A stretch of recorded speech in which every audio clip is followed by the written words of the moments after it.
He's a dick. I got news for your friend. He's not.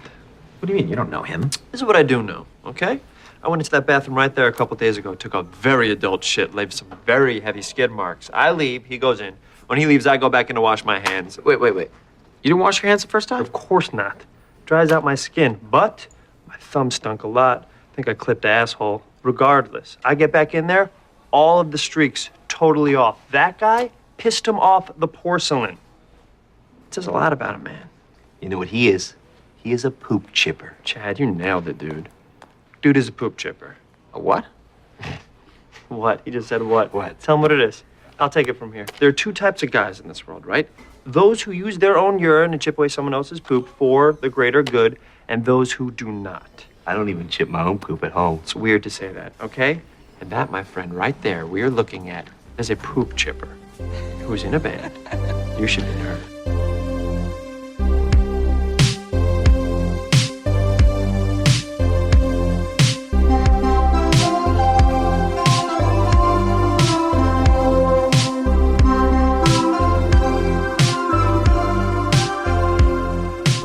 Hey guys, welcome to the show. This is the new improved I can't remember what the show is called because we're so excited and hyped up on Sunny D. Yay! I'm your host, Wayne. Actually, my name fits in with that whole kind of thing there if it was an 80s vibe happy thing. Yay! Hey Wayne! And Laura! Yay! And we have Mr. Blobbo. What was that you just said, Mr. Blobbo? Oh, you're having a stroke? Oh no! But yeah, look, this week we're taking a deep dive into 2013's Brad Copeland directed movie called Coffee Town. Fucking vastly underrated. Some people might say underviewed or whatever because there's this unheard of. In fact, I would say a lot of. See, there's this whole thing. You'll see it online now. People are like, well, actually, when you're saying underrated, what you actually mean is underviewed or under kind of fucking something. And it's like, look, just shut the fuck up. Yes. It's fucking what you're trying to say underrated. Is more people should have seen this and appreciated it. Don't fucking matter. I've never been, like, you were a grammar Nazi and you said, well, you know, actually you're not so much so anymore. I kind of am. I like the old bits of grammar. As bad as you are. But you know this thing where people are correcting people's spelling and stuff. Yes. And it's like, look, people's fucking thumbs slip up. I have a fucking... I don't know what it is with the phone that I have had for the last couple of years. The autocorrect on it is wrong. Yeah. It keeps autocorrecting to words that don't exist or like misspellings of things. Yes. When you have something spelled correctly and I'm like, I didn't fucking put that in. It's just very weird. So it's like if you see something and you know what it means, it's just fucking go fine. with it. That's the important thing. It's the same with how people say things. I don't know how we got here. Yes. I don't know either. I don't know. I just don't know. It's the ramblings of an old man. Coffee Town. Underrated movie from 2000. As you said, underrated. Fucking hardly anyone saw this. The dog is wound up. People don't know what you're talking about. Our dog just ran in. He quite obviously has had some coffee himself. Yeah, but Coffee Town, how would you describe the plot, Laura, in 250 characters or less? That's quite a feat. You're wasting characters. Oh no. Glenn Howerton sits in coffee shop. It's his community. Coffee shop is in danger of being upscaled. Himself and his friends group conspire to the 250 characters are obviously constraining it. Yeah, but yeah, it's basically a comedy. Glenn Howerton kind of plays Dennis Reynolds, but a nicer version of Dennis Reynolds, who's working from home in like a Starbucks place called Coffee Town, leeching off the free Wi-Fi. That's he. So not much really happens. It's just the day-to-day kind of. It's a little bit like Clerks or Mallrats, that type of thing. It's just or him. Empire Records. He meets his friends every day in the coffee shop until the coffee shop is under threat of being upscaled to a bistro bar, and the only way they can see to save it is to stage like a break-in so that the Coffee Town franchise will go, oh geez, it's not worth making this upscale. And look, obviously, and they'll get if to you're keep their listening to beloved this, Coffee Town. we would expect that you've seen it, and if not, there's going to be spoilers ahead in it. If you're okay with spoilers, keep listening. If you're not, go off and look at the movie. And then You've been come warned. back. Yeah. Don't be fucking stupid. Okay? Good. I'm glad we got that out of the way. But yeah, look, it's exactly as Laura described. That is the movie. And there's shenanigans along the way. Yeah, it came from the College Humor website, and that kind of, and I never really bothered with that so much, and I think that ended up feeding into Funny or Die. Yeah. Which, if people might remember, it was Will Ferrell It kind of fed and into, Adam that. McKay. Yeah. It was their online platform, I suppose, for comedy, underground comedy and things, and it got very popular. You had, wasn't Between Two Ferns by Zach Galifianakis came from there. Yes. Say that again. Galifianakis. Even there, and people might know about Zach Galifianakis. We were aware of him before he became big. He was doing stand-up comedy, which was fucking awful. But he was also a VJ on MTV, or was it VH1? I can't remember now. I think it was MTV and VH1. And he looked totally different. He was really skinny. He had spiky hair, clean shaven, and he was very much a hey, hey, how you doing? Hey guys. But there was still that Zach Galifianakis thing there. Then he got fired. Things went to shit for him. He hit the drink and he started going around doing the stand-up circuit, and he became Zach Galifianakis as you know him now. Well, not even as you know him now. It was more bitter and weird. And then he got hired for The Hangover and kind of became that character. So was it Zach Galifianakis at the Purple Lounge or something like that? It was a stand-up special that he did, and he was playing piano quite a lot as well. and it's very good. It's fun. well worth, if you're unfamiliar with like the early life of Zach Galifianakis. That's a big transitional period for him. With it, and you should look him, because I'm sure there's stuff there must be stuff on YouTube about him beforehand with it. But yeah. Where are you going with that? That was with the Funny or Die shit, yeah. Yes. But yeah, this was College Humor. It was fucking sketch comedy. Yeah. I think it might have been a sketch comedy show on TV or so. I don't know if they weren't familiar with it over in here. At that stage of the internet, things weren't that way. If you weren't into certain things, you just weren't into it.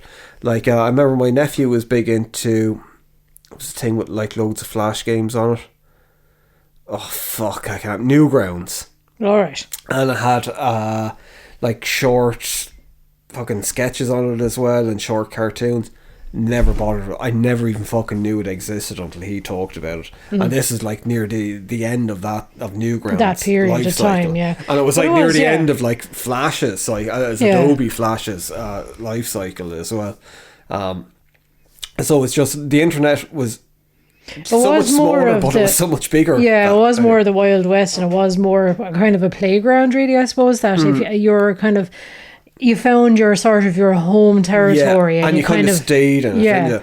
But it was just all these interesting little niches that you fell into as well, and it was all kind of like, oh, they're a cool new site kind of a thing, and it wasn't just this homogenized like, oh yeah, everybody's on Facebook. I think it was with forums as well. When you found your community on a forum, you kind of stayed with them.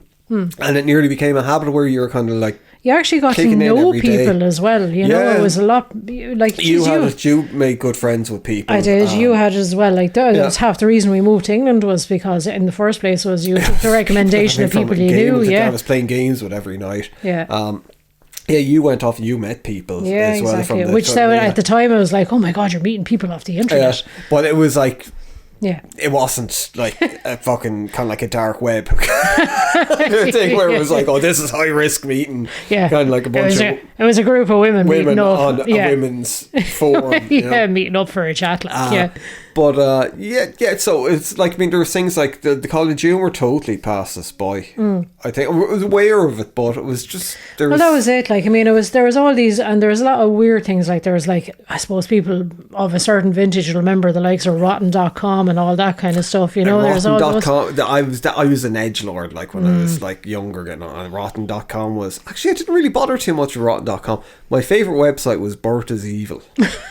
I just love Bert is Evil, and it was just like pictures of evil. So say it might be like a picture of like Hitler with the Nazis, but Bert from Sesame Street would be photoshopped in behind it to make it. And like, I mean, they're probably awful photoshops now, but at the time it was like Photoshop was a new thing, and it was just so funny that it was like taking a character like Bert and putting them into all these different things. I think they had ended up, I think Grover was evil was maybe another one, or Elmo was evil. You know, there was like, they ended up, but that was like, it was kind of harmless, stupid kind of shit, but people thought it was edgy and funny. That's it. It was kind of like a darker version of I Can Ask Cheeseburger, all those kind of websites with the memes and stuff. I forgot about that, But all those ones lay down the foundations for memes. And I think that's probably like the background for stuff like College Humor and all that. So with that in mind, that's the thing. If you're of a certain age, if you're under probably 30, you are probably going to be very offended by this movie. There's and even though it's like 2000, it's like fucking 13 years ago now. Yeah, a lot's changed over like the landscape of what's probably acceptable. There's not nasty. There's no punching down stuff in this. That's what I do think is the difference with kind of like what should be offensive, or what people should find offensive. Well, like, you can't. I'm not saying what people should find offensive, but what I'd find offensive. Yeah. It's obviously don't be using the N-word because no one likes that. So like when you know a bunch of people don't like it, don't be saying it because it's just not funny. You're like going out your way to hurt people, not just even offend people. The R word is used in this. It's making a point. We're going to use it as well. I was looking at interviews with and there's not much about it. Like, I mean, this is with Coffee Town. There's not much about it out there anyway. But I suppose we're better off getting into this beforehand. But yeah, so they use the word retard in it with like someone with Down syndrome. But he actually has his own YouTube channel where he has a character called Retard Cop. And that's why they were saying we didn't want it. He was like all on for it. He was like saying this is like the guy with the Down syndrome. He was like called me a retard in it. He was like, he thought it was and like, I mean, I think it was at the stage when people were like, you know, it's not acceptable to use the word retard. So that's why it was kind of used. It wasn't used as like a fucking Andrew Dice Clay thing or a fucking, I don't know, kind of like people right, anti-woke, Brown, kind of thing. I don't know what these people say, fucking Joe Rogan, fucking manosphere thing. It wasn't used as that type of thing where it was like to be offensive. It was used where they were talking about, and it was like they were saying it accidentally, and they were like, I don't think you can say that word. So that word is used, and so some people might be offended by that still with it. You shouldn't be, because look at the fucking context to it. I think that's the thing. But yeah, that's out of the way with now. So yeah, I think some of the things, because there is that college humour in it, so there's like jokes about AIDS, jokes about negging women. There's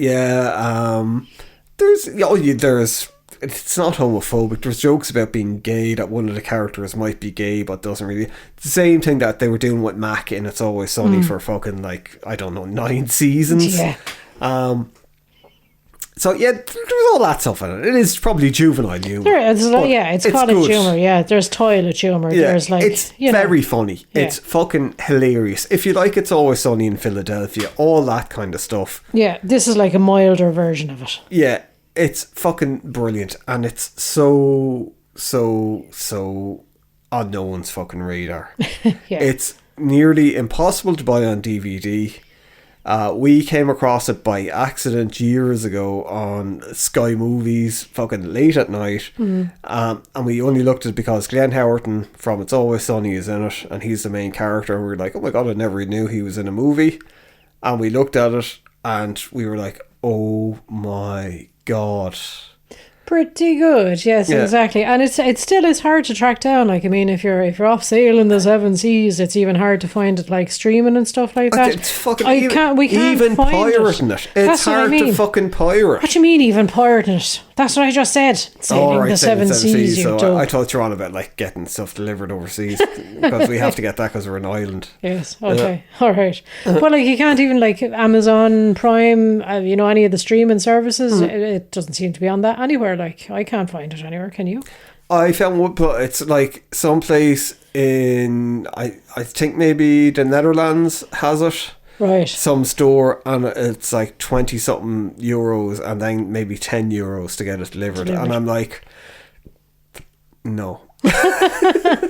And yet years ago that would have been the norm for buying a DVD. Yeah, we used to always buy when they were ex-rental. I suppose, yeah.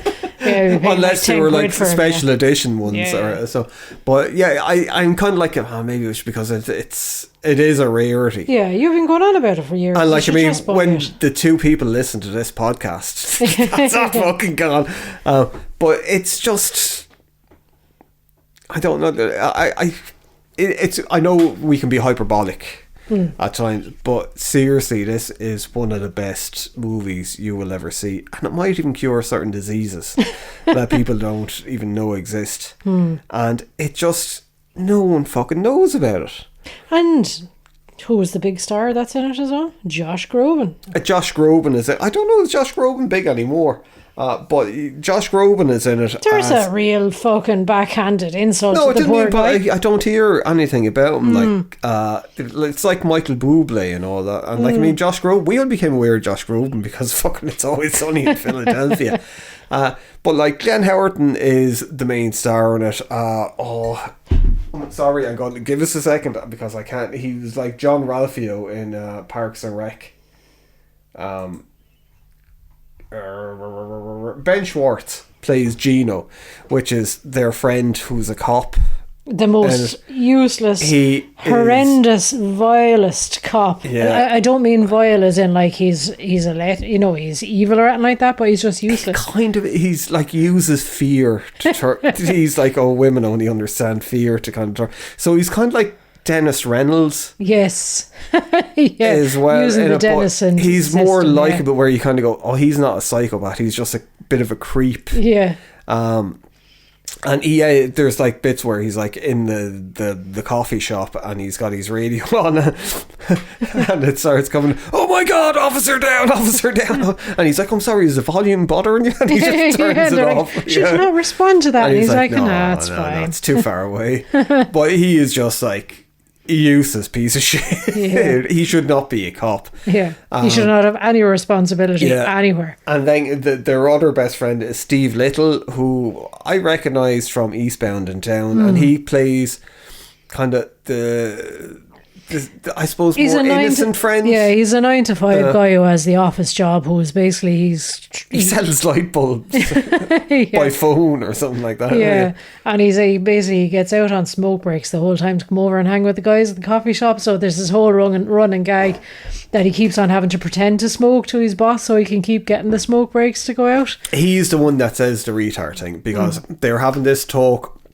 where the cop guy says, we should, what would make great kind of viewing is everyone loves the Special Olympics. How about doing an Ultimate Fighter type thing, or it's someone with special needs fighting against someone that doesn't have special needs? Yeah, the two top fighters from because both sets. the special needs person will have more strength. Who'd win?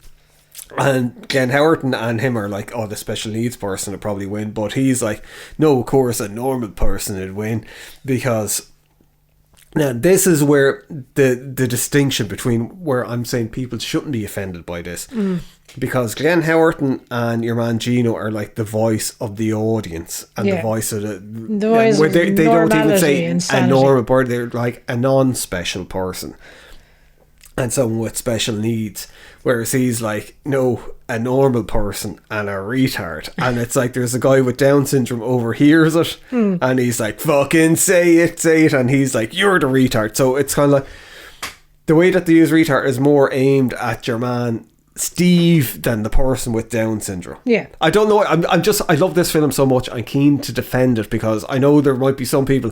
There's probably something online where it's like, oh, they use this. Don't look at it. And it's like it's not in a bad context. Yeah. Yeah. So I'm not going to get hung up on that because I just love the film. So and it's so funny. So the two of them have a fight. But that's the thing. It actually turns out the guy with Down syndrome he turns out to be the hero of the film as well. Yeah, yeah. Do you know what I mean? Like he's a great cop, but like I'm saying, he's got his own YouTube fucking series called Retard Cop. You know. Yeah, we're getting too fucking hung up on that. I know you are, yeah. I don't know why. See, this is the problem with society. I know you're afraid of stepping on too many landmines there. Yeah, and it's like, we should be able to use it. No, maybe backtrack and rephrase that. You should be able to talk about these things. Yeah. You should be able to use these words freely. Yeah. God damn it, back in my day, when we had Confederate statues in my back garden. Really, in Ireland? Yeah, imagine. Yeah. It was like, this is like, we're going to be going off topic a lot on this because we've decided we're not staying on topic with any of the shows anymore. But we decided, did we? After you just wander off topic the whole time. Yes, a reason choice. The Confederate flag was really big in Ireland in the 80s. Yeah, and it's because people didn't know what it was. They just thought it was cool, something cool from the States. It was like they saw it with like fucking Pantera, or like with fucking. It was well before Pantera. That's what I was going to say. It's Slayer and fucking Metallica. It was even before that. Fucking, what are their names? Jesus Christ. Fucking Freebirds. Lynyrd Skynyrd. Lynyrd Skynyrd, yeah. Yeah, it was with all that. Was like people like, Eastbound and Down. We covered Eastbound and Down before. Go back and listen to the episode. But yeah, there was a lot of that, and people were like, it's a cool thing from like it's an southern American United thing. States. It's some American thing, yeah. Because again, it's like there about wasn't rebellion. Yeah, and of course Irish kind of, sort of, you associate rebellion with like the underdog. But I don't think there was that leap of logic to kind of go, okay, the Confederate flag, if you actually go through the Civil War and actually what the Confederate flag, if you go into the history of it, and you kind of, oh shit, I don't think people were fully, like, because we had our own shit here for like hundreds of years. And I think that's what we thought it was, where it was like, we got it confused. You heard, it was the War like, of Independence, as and opposed to the Civil War. Yeah. So we thought it was like, it's like the Americans rising up against the English. Yeah, it was the underdog, yeah. I think there was a TV show in the 80s called North and South that had Patrick Swayze in it. A load of people. So Patrick Swayze was the one who educated the Irish people. But a lot of Irish people then kind of were like, what? What the fuck? And then there was a lot, and like, I mean, this is the thing, that the power of movies and the power of TV, because like, we weren't taught like about American history in school because people were too caught up on Irish fucking history. Well, what was really irritating as well is I can remember I did history for the junior and the leaving cert cycle, which is sort of the equivalent of, I don't know, sort of your GCSE and your A levels and all that kind of stuff, But you were supposedly given a choice between the different revolutions, but we weren't given a choice. You were forced to do the French Revolution. Oh yeah, we were the same, yeah. Whereas I was like, no, I want to do the American Revolution. I'm interested in that. And the teachers are all like, fucking shut up, you're doing the French one, we're teaching the French one. So I actually went off trying to read up about the American one myself, but obviously I ended up screwing myself up a little bit because I was trying to do the two simultaneously to try and learn. You don't realise, being like this small island in the 80s and the 90s, like, things weren't coming in unless it was like mass order. So to get like books on American history, it sounds fucking bizarre nowadays because like American culture was out. It was really hard. I was aware of stuff like the Tea Party and a few bits and pieces, but that was from TV shows. Could never get any books on American history. There was a friend of mine that owned a bar that was like revolved around American kind of history called the Hog's Head. He was big into American history. He had all these like I suppose not lino prints, fucking etchings and shit of like the American Revolution that you could talk to him about stuff. He knew about it. But he was a rarity because he was big into it. So he was after finding all these fucking books that were hard, ordering them in. But you couldn't go into like a bookstore and get that was it. Like. That's what I was going to say. Like when I was trying to read up about it when I was back, being a young teenager and all the rest back in the early 90s, the school library was like, to talk about a rural, small Irish town, the school library, I mean, the most modern book in it was probably from about 1975. And like, there was one book, if you're lucky, about like American history and stuff like that. And that was it. The worst thing about it was that, like, I mean, Irish history is fairly interesting, but modern Irish history is not. And the way that they used to teach Irish history at, like, say, at that level was literally day by fucking day. Yeah, just remember a date, and this like is this act of 1912 on the 1st of October, this happened. Padraig Pearse took a fucking horrific shit because he was after eating too much fucking brown bread. And you were expected to remember it instead of like the actual bigger things. And then when they get to European history, they'd be like, the Nazis did some shit and fucking people bet them. And you're like, and then they were, but you need to know that on August the 12th, Padraig Pearse ate a bowl of porridge, or you fail. Yeah. And you're like, what?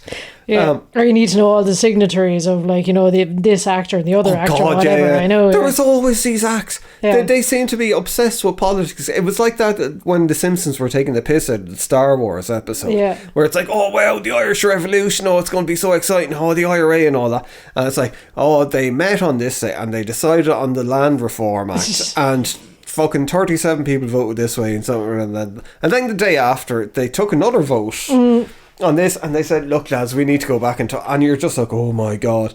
But we were on about American history. Yeah, it's we didn't know much about civil rights, only from like, I know Bill Cosby is a massive piece of shit, but like but like the Cosby Show was really big in Ireland right in the 80s, and we actually learned a lot about African American history through the fucking Cosby Show.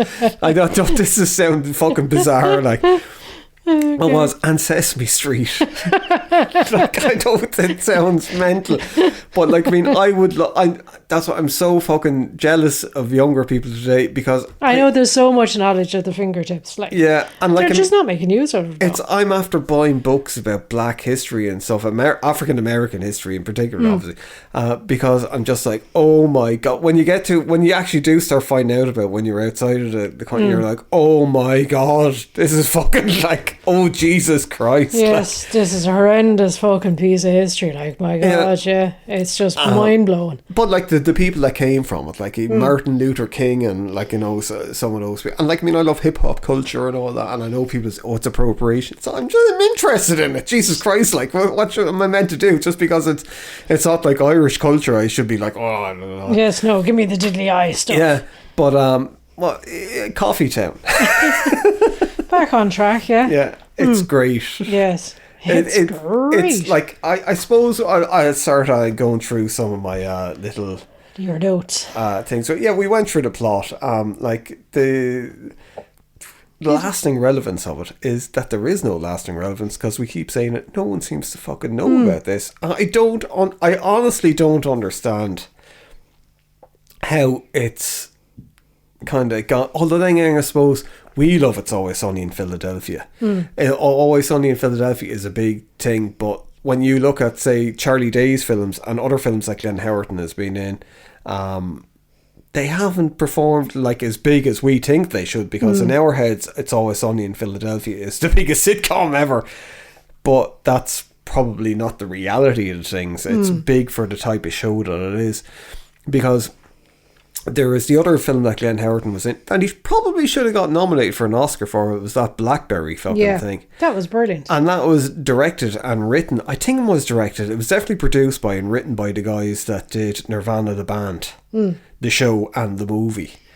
And it's fucking great. And it's obviously, it's nearly like a nice version, not a nice version because he's a piece of shit, but it's covering like the story of the BlackBerry phone and that whole network. So it's like The Social Network was after coming out a little bit before then, so I think that might have stole the thunder of it, and because Mark Zuckerberg, and as well because it was the David Fincher movie.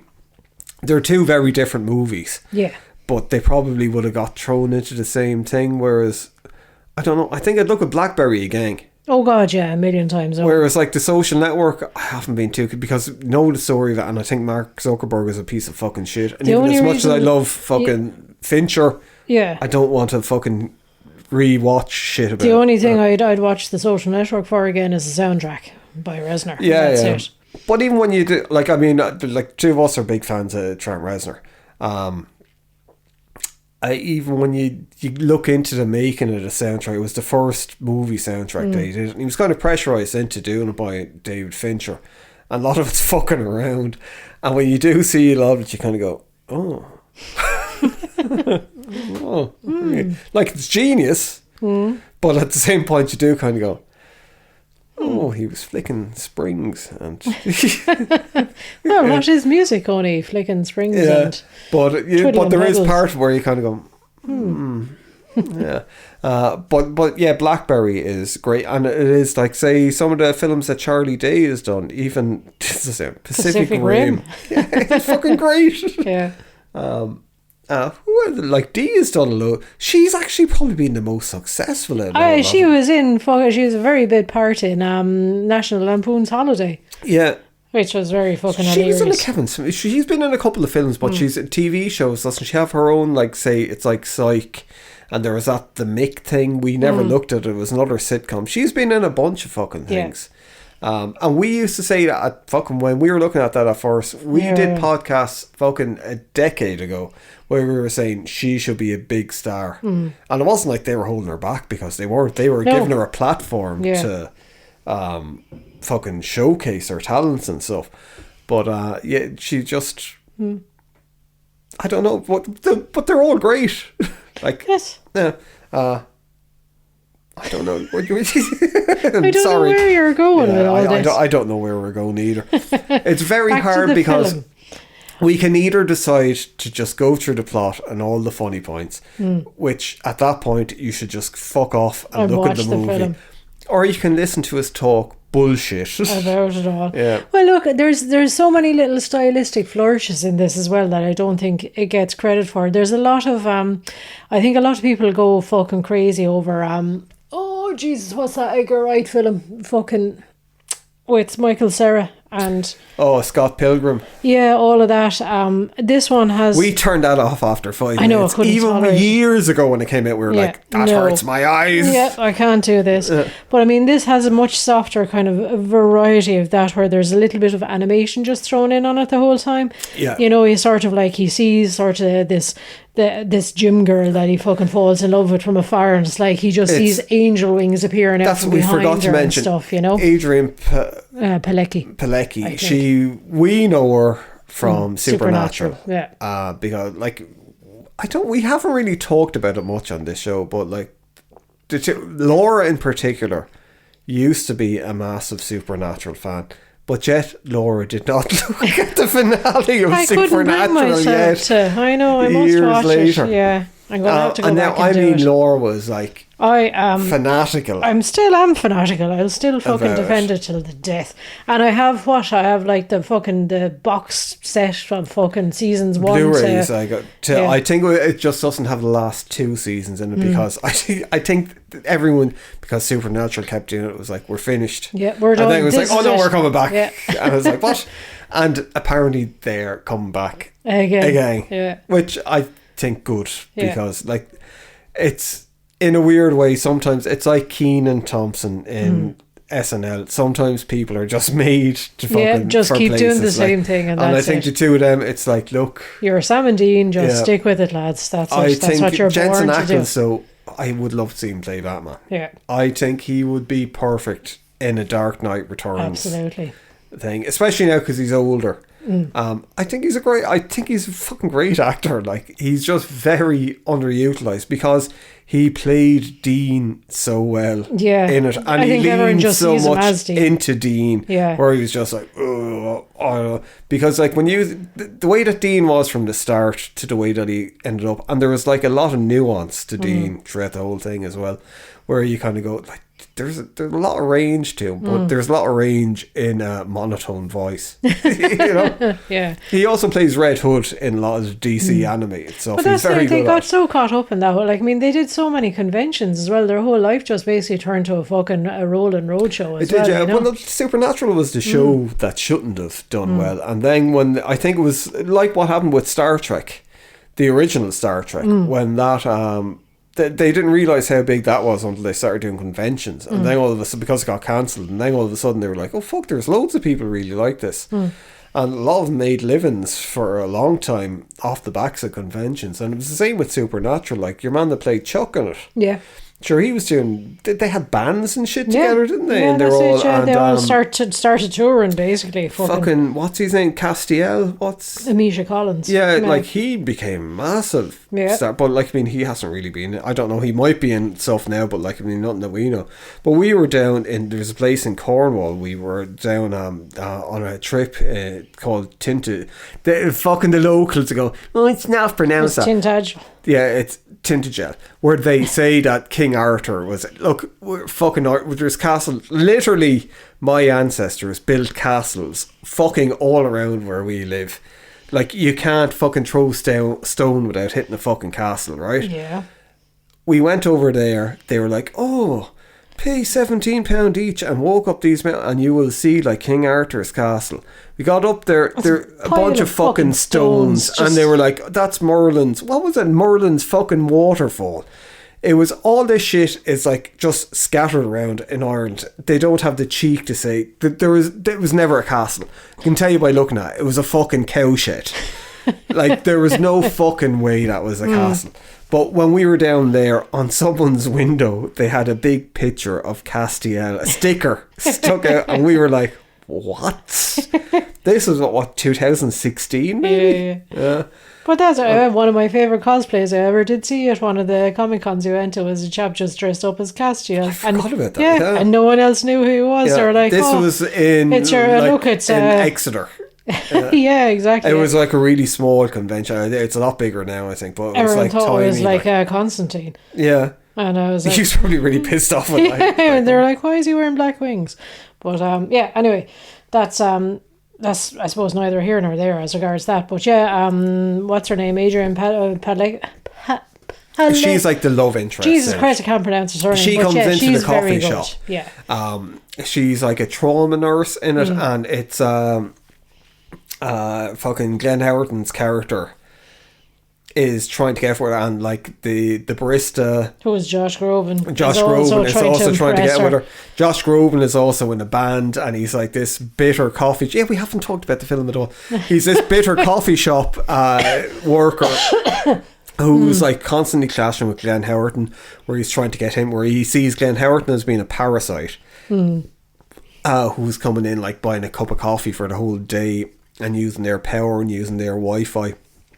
I don't know if this is a thing anymore. It used to be a thing where you would go into coffee shops, people be in there with their laptops and they'd be like pretending to work. Yeah. Or even in fucking Ireland, you used to get certain places where people be in like writing screenplays, or it'd be plays in Ireland more often than not.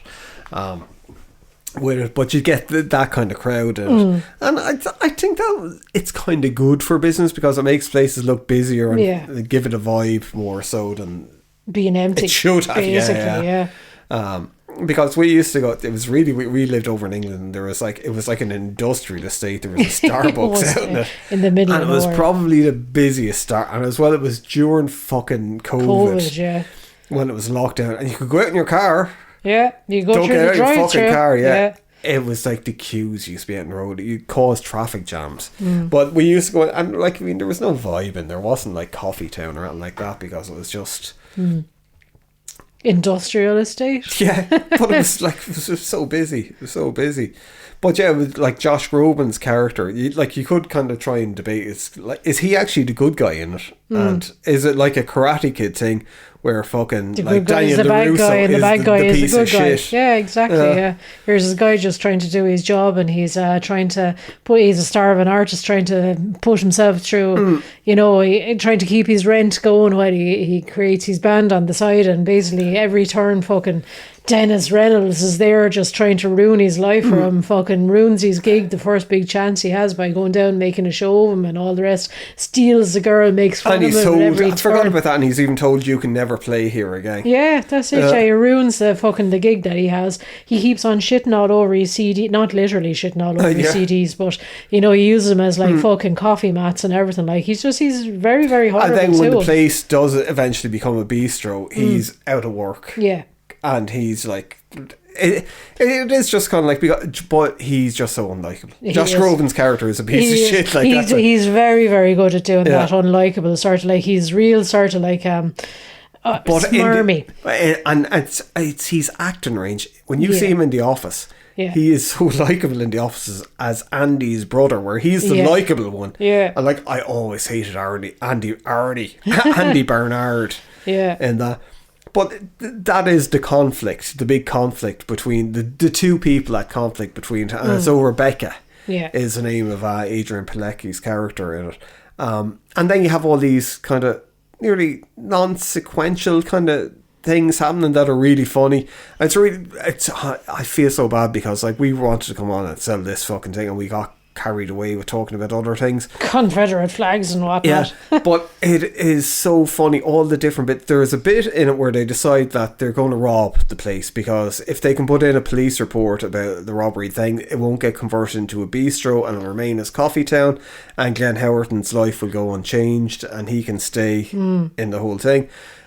So they get walkie-talkies, and one of the there's Spider-Man walkie-talkies. And when they're listening to, they have the Spider-Man walkie-talkie, and then like Gino talks through it, and it's like, "Hey guys, what are you going to do?" And they're like, "My God, you sound like the Green Goblin." And he's like, "Hey, you sound like Spider-Man." It's just such a stupid fucking small thing. But it's like, obviously we're not comedians. But it is but very look, funny. I suppose what we should do to give the film a bit of justice is we'll go through, like I try and look at some of the films or some of the cult films that we look at that are maybe not appreciated by other people, and break them down into like, say, the key elements of cinema. So cinematography, it's functional. Actually it's not. It's like you said. I think there's a little flourish, as I said, with a little bit of the animation that's thrown into it every now and again. I think there are some lovely bits like that. And there's one bit in particular that always reminds me of like the gang go back to the school reunion in It's Always Sunny, where the two of them are on ecstasy at the gig, and they're like, "Oh my God, it felt like we were like flying around on the wings of angels, and it felt like we were," and you know, goes to this thing of what they felt like in their head, and they're like fucking, you know, on the dance floor doing this like big BMX stunt from the 80s kind of thing, and like, it's fantastic. I keep forgetting about that, and it's from a movie about BMX dancing.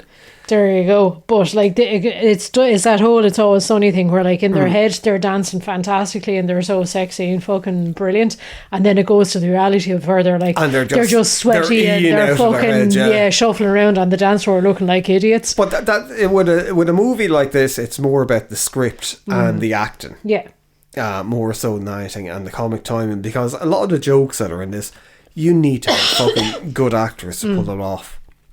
And the cast are amazing. Like they're all. Glenn Howerton is brilliant. He is so likable. And like, I mean, there's this big there's like a lot of subplots kind of going on. One of the things is that his roommate dies from AIDS at the start of the film. They don't get too much into it, but he's like hides all of his roommate stuff away because he's like, oh, the family never came to take it away.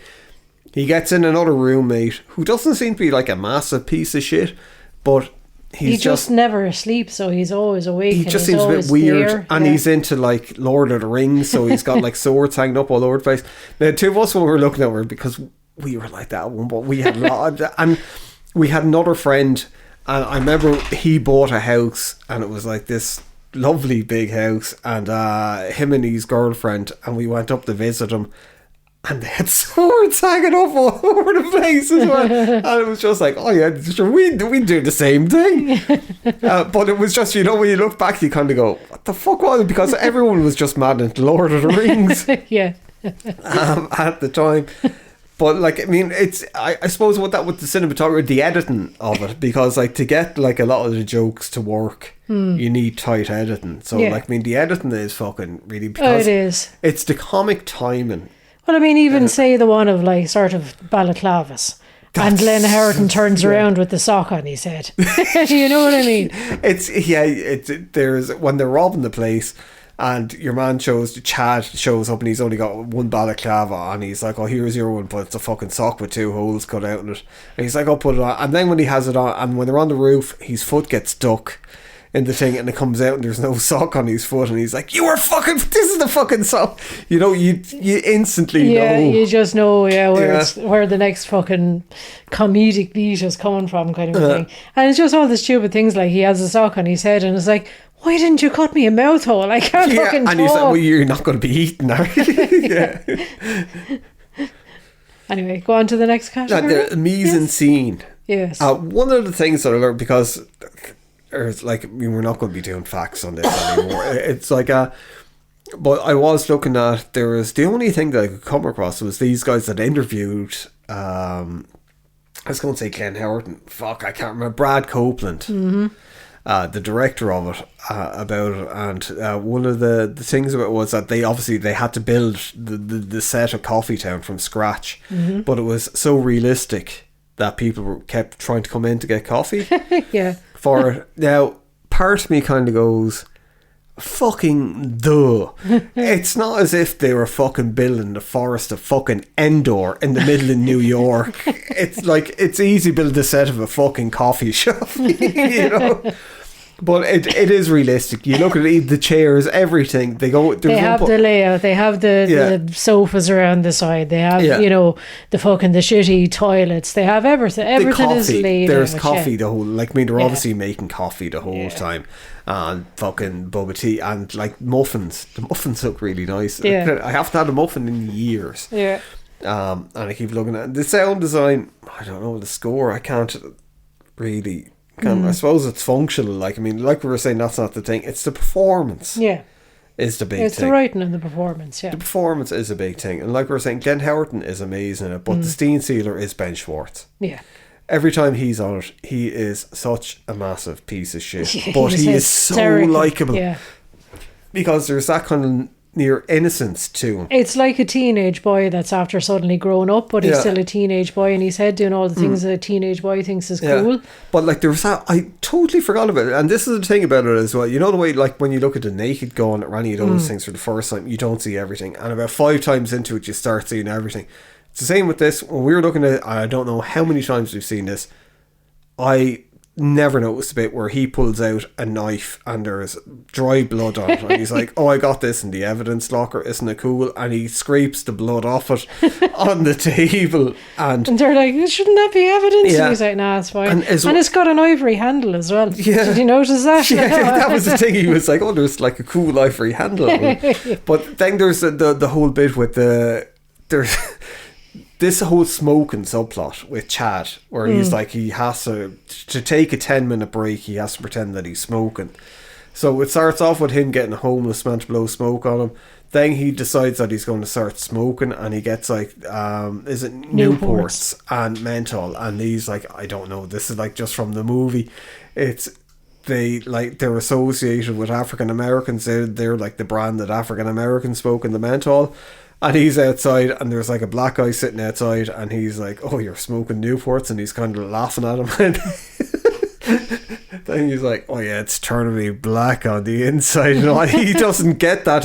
But it's like this double fucking meaning. Yeah, and he's like, "Oh, where did he's you know like this?" unintentionally coming across as being like this horrific racist. Yeah. And he's like, "Oh, do you know this Coffee Town? Back in the day, they were actually, it used to be called Brown Town," and all the rest. And it's just like, oh my god, just like fucking one foot in after the other. Weird thing where he's like Chad is like, where you go, he's the innocent, but he just comes out with horrific shit in it. And like the whole kind of like, you know, hey, do you know what I think is straight? Sticking a dick up a man's ass. Like, there's nothing more gay than, like, you know, girly stuff. He's like, oh, women. But do you know what's straight? Sticking your dick up a man's ass. And they're like, are you gay? You can tell us if you're gay. And he's like, no, I'm straight. And they're like, what?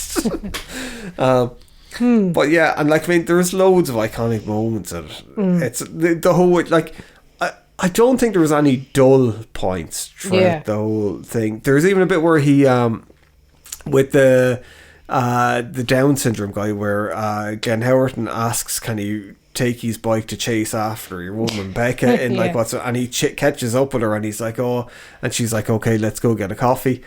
And then this old guy comes along and just fucking slaps him, and he's like, you bastard, why would you take a fucking kind of like an old man's bike? But there's loads of, and it is all that kind of like subversion of what's expected. Well, that's even, I won't spoiler the last scene, but you think everything is all settled down and it's nice and quiet, and you think, oh, everything's back to normal here now, kind of a thing. And then there's a real fucking a hard left turn when he gets back in the queue again. There's a lot of stuff like that is missing, I think, from modern comedy and modern films, where it's like you need to have a bit of drama, and like this is, I put it up there with like Clerks. The original Clerks I don't think holds up really that well. I think a lot of the charm with Clerks was the whole Kevin Smith story, whereas I think Clerks 2 is probably the better film. There's funnier. More heart to it as well, I think, whereas Clerks 1, you look at it and you kind of go, it is just a thing, it's someone made this on their credit cards, like, but as a movie it's not, it doesn't hold up.